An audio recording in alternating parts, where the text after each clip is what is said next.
Hello everyone, it's Sandy again. Today's video is about, once again, carrying on with the IELTS writing task 2, the essay. This is an aspect that seems to worry a lot of students, and I have taught IELTS online for many years now, and I know that this is one of the areas that I normally have to work quite hard to help students to work their way through the writing task. Whether it's academic or general doesn't matter. Today's video is about how to do the introduction, how to start the first paragraph that you're going to write, the introduction. And is this an important paragraph? Probably the most important one that you're going to write. And this, if you do this properly, it can make a big, big difference. It can move you from a 5 or a 6. It can move you up to a 7 and an 8, without a doubt. And it's the way that your whole essay progresses. So you've got to get it right, and you've got to work at it and practice it. So in this video, you're going to learn what to do and what not to do when you're doing your introduction for the writing task 2. We're going to talk about opening and paraphrasing vocabulary terms. We're going to importantly talk about vocabulary words for stating your opinion, the sort of words and phrases that you're going to use to give an overview in your introduction. So if this is important to you, let's get to it. Next, I'm going to discuss the types of task variations that you could face in the IELTS essay, actually. There is actually 5 variations on that you could be asked to write about in your essay. Some people say that there's more, and I can assure you there's not. There's 5 basic tasks, and the good news is you don't have to learn different ways of answering them. If you follow me here and you practice the way I will show you, you can use a basic same system to answer any of the various tasks that you're going to be asked about. So what are these tasks? Number 1, opinion, agree or disagree. In this type of question, you're given a statement and you need to express your opinion on whether you agree or you disagree with the statement. You should also provide reasons and examples to support your opinion. Number 2, discussion, advantages and disadvantages. These questions present a topic and require you to discuss the advantages and disadvantages, or the pros and cons, same thing, of a particular issue. You need to present a balanced view and provide evidence for both sides. Number 3, problem solution. In this type of question, you are presented with a problem or an issue, and you need to discuss the problem and propose possible solutions. It's important to thoroughly analyze the problem and provide feasible solutions. By feasible, solutions that could actually work and reduce the problem. Number 4, direct questions, straightforward questions that ask you about a specific topic, and you're expected to provide a direct answer to each part of the question. And the last one is the double question. This type of question includes 2 separate questions that you need to address in your essay. It's important to ensure that you address both questions adequately. Now, I just want to give you a little word of warning here. This is one of the first areas that I see students fall over and make big problems for themselves at this particular aspect when they see the subject matter that they've got to answer. You have got to make sure you read it and understand it. Read it once, read it twice, understand it, and understand exactly what they are looking for you to answer. Because a lot of students, they read it and they think they understand what's being asked of them, but they haven't read it properly. And consequently, they don't answer it correctly, and consequently they don't do very, very well in the IELTS essay. So that's the most important part of this aspect. Now let's start talking about the introduction proper. What to do and what not to do. That's the start. Now we're going to talk about the things that you must do in your IELTS essay introductory paragraph. Write at least 60 words. Be as specific as possible. Plan before you write. Most importantly, make your plan before you write. Paraphrase the topic. Use your own words. Put it into your own words. Paraphrase the topic. Your thesis statement. Clearly state your opinion. And also give an overview of the essay. That's the do's. So now we come to the do not do's. And the first thing I must tell you not to do is write too much. I see many teachers on YouTube doing these wonderful sample essays for students to be able to give them ideas of what to aim for in their essay test with IELTS. And these essays are 330 to 350 words long with a lot of complex vocabulary in it, and many areas that I totally disagree with, but just in this particular instance, I'm talking about the time, 330 to 350 words long. What are you required to write in 40 minutes? 250. If you can, I suggest you try to write 270 words thereabouts. And that's enough, more than enough. And you don't have time to do any more than that, either physically writing it or thinking about what to say. You should be concise and giving your time to write down what you want to write down, and then having time to check it as well, because checking it is very important. So do not write too much. Do not restate the question exactly as you read it in the task card, because that will lose you points. Remember, we're talking about paraphrasing the task, etc. And trying not to spend more than 5 minutes actually writing your introductory paragraph. It's going to be, as I say, ideally about 80 words long. Then you should be able to do that comfortably in 5 minutes if you've got a clear plan in your head. So getting your clear plan in your head is what we're going to discuss right now. Now, making a clear plan is what takes practice, and being able to make a clear plan in a very limited time takes a lot of practice. So I do suggest you practice this skill as much as you can. For this particular video, I'm going to be using this task, as we see here, as the basis of how we're going to make our plan and construct our answers, etc. So the task is, more and more fathers are taking a break from their careers so that they can stay home and take care of their children while their wives work. This is better for the families than having both parents work full-time. To what extent do you agree or disagree with this opinion? Okay.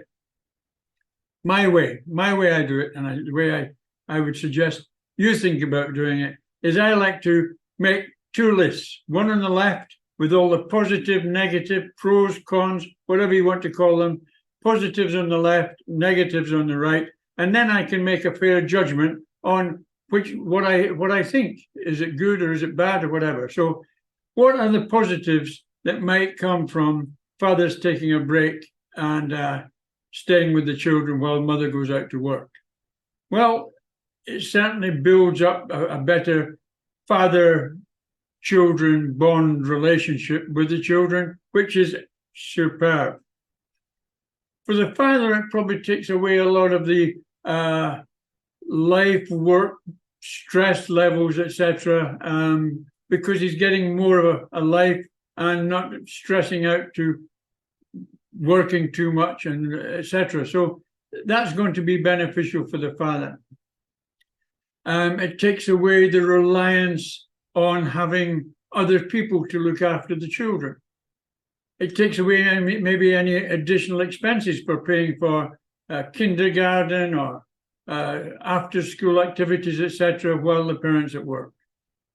So there's 4 aspects that I just thought right off the top of my head. Now, negative aspects. What would I say about that? The big negative is if he stops work and only the wife is working, they've only got one salary coming in. Can they afford it? Is this going to degrade their living standards? Are they going to struggle to pay their bills, etc.?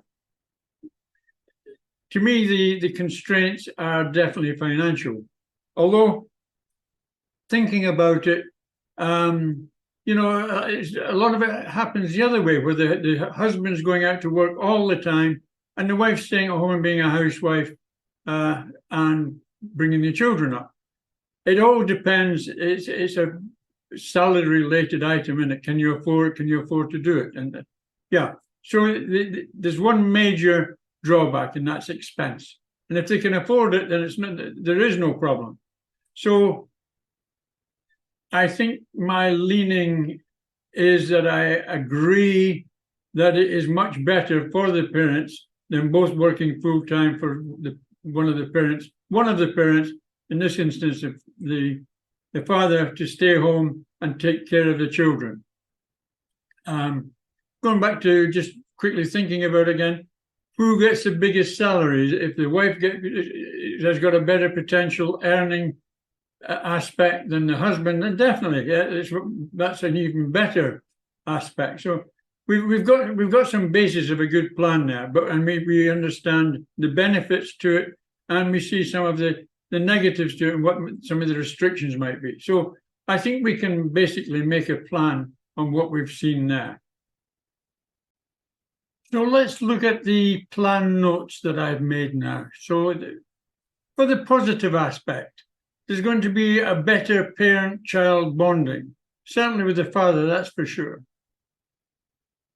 There's going to be a happy family environment, I would guess, because the family is working together. There's going to be an improved work-life balance for the father. There's a reduced dependency on others to assist with the children care when the parents are not there. And there might be some financial benefits from no additional child-minding fees, after-school fees, etc. That's a possibility. Now, on the other side of the coin, there's definitely a loss of one salary. And the first question is it the right salary? Does the mother have the best earning potential? If not, the basic question is, can they afford to do this? If they can afford to do it with no real problems associated with it, yes, it's a superb idea. But it might only be limited by their ability to work in a financially good way with just one salary. Is it going to lead to a degradation of their living standards? Is there an increased risk of maybe the working one, in this case the mother, be made redundant? What happens in there? Is that risk factor? Okay, that's it. But the big thing is, can they afford it? That's it. And they're losing one salary. That's it. And if they can afford it and the loss of one salary is not a problem, then my feeling is I 100% agree with the father staying home and taking care of the children. So that's the plan. So with that plan, what would I do? I would look at writing 2 paragraphs encompassing some of the positive aspects, and I'd write 1 paragraph on the finance side of losing one salary. So there's 3 paragraphs. You've got an introductory paragraph, 3 body paragraphs, and a conclusion. That's a 5-paragraph essay, which is absolutely perfect and should give you enough ideas in your head to be able to write sufficient words to get you a good band mark when you're finished. Now we've got a plan and we must start developing it properly. And the first thing we have to do, of course, is to start writing our introductory paragraph. And this requires that we paraphrase the task and we give our thesis on what our beliefs are, what our opinion is, whatever, and also how we're going to address the points we're going to address in the essay. So what I've said here in my paraphrase and thesis: an increasing number of fathers are interrupting their careers to stay home and look after the children while their wives continue to work. This arrangement is considered more beneficial than both parents working full-time. Now I start about my thesis. In this essay, I intend to give reasons which I fully endorse this opinion with the benefits of such an arrangement. The only concern is the financial practicality, which I will also expand upon. Finished. There's about 68 words, which is good, which is about the right number. I want between 60 and 80. This falls in 68, so it's actually working well. Just a word on the paraphrasing itself. Keep it simple. Change what bits you can change to put it into your own words, but don't overcomplicate it, because you're going to spend too much time thinking if you're getting it right or not. As you can see here, more and more fathers, I've said an increasing number of fathers, because they're getting more and more. It says taking a break from their careers, I say are interrupting their careers to stay home and look after the children, and they say stay home and take care of the children while their wives work. They go on to say this is better for the family than having both parents work full-time. My ending there says it's more beneficial than both parents working full-time. So I have changed it considerably, actually, but very simply and very easily. And that's what you need to be doing. Break it down into small parts, change them, and you can reassemble it quite quickly and not use up too much time. Time management again, time is of the essence. I have then gone on to do my thesis, and I've started it in this way, in this essay. In this essay, I intend to give reasons why I fully endorse this opinion with the benefits of such an arrangement. The only concern is the financial practicality, which I will also expand upon. So there you are, there's my thesis statement as well, incorporated into the introduction. So now we've done our very first introductory paragraph, and we're going to do a lot more in the coming lessons. But for this video now, I want to give you some very valuable information here. Many students say to me, Sandy, I think I can do it okay, but you know, my mind goes blank on the day and I just do not know how to start my introductory paragraph or how to start my thesis, and I get stuck for words. Well, let me tell you what I tell them also. I'm going to give you some examples now, and it's up to you if you want to adopt them or not. But these are very, very useful and can get you off to a very good start in your introductory paragraph or your thesis. So keep watching. So what I'm going to give you here is some opening vocabulary, some statements that you can make to open your introductory paragraph, and that you can adapt to virtually whatever you're going to be saying. This is the statements you use to start your introductory paragraph and to start your paraphrasing to work into the introduction itself. So let's take a look at what I'm saying here. The first one, experts have debated the issue of. There you go, that's the first one. It appears that, blah, blah, blah. It may seem that, blah, blah, blah. some people may think that blah, blah, blah, and people have very divided opinions about blah, blah, blah. So these are, there's 5 there. I'm going to give you a lot more in the coming lessons as well. And I don't want you to learn them all, but the ones that you like to use, take them out and you can probably use and adapt them anywhere in your, when you take the test. So just to show you what I mean now, I'm going to show you how I would have used them in today's video, for example. Okay, in relation to today's video and the statements I've just given you, experts have debated the benefits of fathers taking time out to look after their children while mother goes to work. It appears that an increasing number of fathers are deciding to take time out of their career to look after their children. It may seem that there are significant benefits to be gained if fathers take time out of their careers and start looking after their children at home. Some people may think that the role of fathers does not include looking after their children. However, there is evidence that there is significant benefits to be had if, okay, and people have very divided opinions about the inherent benefits to be gained by fathers taking time out of their careers to look after their children and let their wives carry on going to work. So you can see they can be adapted easily, and these can be used in your introductory paragraph. But that's not all. The next one, how's about starting your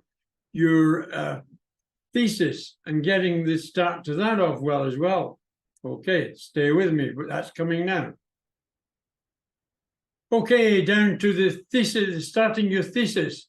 These beginnings should fit most of the tests that you could possibly face. So let's have a quick look through them and see what you think and see what you like, and what you like you can use. And as I say, in the coming videos, when we're doing all the various question types, then you will see them getting used again. But here we go, have a look.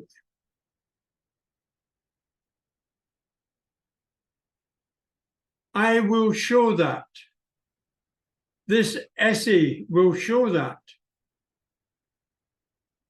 I agree that. This essay agrees that. I disagree that. This essay disagrees that. I will argue that.